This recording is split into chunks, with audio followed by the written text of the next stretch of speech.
បាទជំរាបសួរពុកម៉ែបងប្អូនអរគ្នាបាទថ្ងៃនេះខ្ញុំបាទសេហាបានមកគូគំនូនៅបាទហាងកាហ្វេមួយកន្លែងនៅទូសកែគឺហាងកាហ្វេខាងក្រាសឹងកាលតិចបងប្អូនអញ្ចឹងថ្ងៃនេះខាងម្ចាស់ហាងគាត់ឲ្យខ្ញុំគូ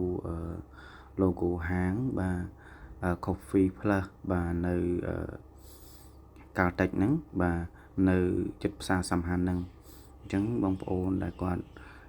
ចង់ឃើញគំនូដែលខ្ញុំគូអាចមកញ៉ាំកាហ្វេនៅទីហ្នឹងបាទក៏ឃើញហើយអញ្ចឹងដំបូងឡើយខ្ញុំមុនខ្ញុំគូខ្ញុំព្រៀងសិនបងប្អូនណាបាទយើង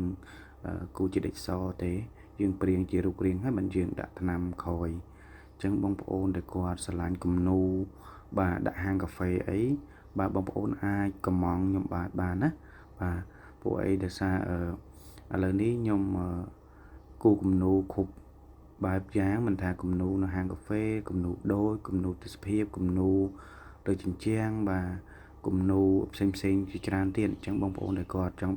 ស្រឡាញ់គំនូអីបងប្អូនអាចកម្មង់មកហើយមានរូបភាពមើលកាន់តែងាយស្រួលនឹងខ្ញុំគូអញ្ចឹងណាបាទអញ្ចឹងបងប្អូនស្រឡាញ់គំនូអីមានរូបភាពមកខ្ញុំគូតាមនឹងឲ្យណាបាទហើយនៅនេះបាទគាត់គូតែហាងហាងកាហ្វេនេះគូតែ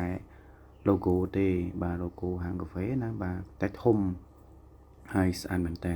បាទនេះខ្ញុំគូមិនទាន់បានដាក់ពណ៌ទេ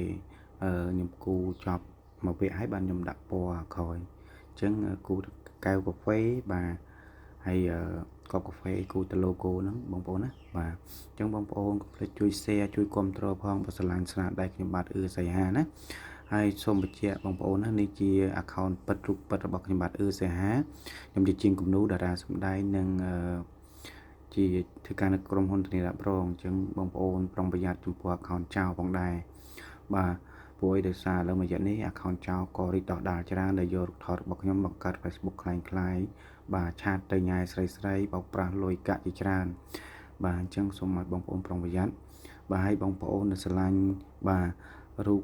បាទគំនូផ្សេងមិនថារូបឪពុកម្ដាយរូបបងប្អូនរូបសាច់ញាតិអីទេបងប្អូនអាចកម្មង់បានណាបាទអញ្ចឹងបងប្អូនដែលគាត់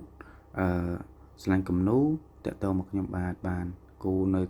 តាមជាងបាទតាមផ្ទះតាមស្ថាគារឬក៏វត្តអារាមអីក៏ខ្ញុំគូដែរពួកអីពីមុនខ្ញុំគូនោះខាងវត្តអារាមដែរខាងរឿងពុទ្ធពតអីចឹងណាអញ្ចឹងអរគុណសម្រាប់ពុកម៉ែបងប្អូនដែលស្រឡាញ់ចូលចិត្តគំនូរបស់ខ្ញុំបាទសេហាបាទដែលតែងតែគាំទ្រស្នាដៃខ្ញុំបាទអញ្ចឹងជួយ share បន្តផងបងប្អូនណាឲ្យបងប្អូនមកជួនបានដឹងផងហើយខ្ញុំបញ្ជាក់មួយទៀតបងប្អូនណាសូមប្រុងប្រយ័ត្នចំពោះ account ចោលអរគុណជម្រាបលាបាយបាយ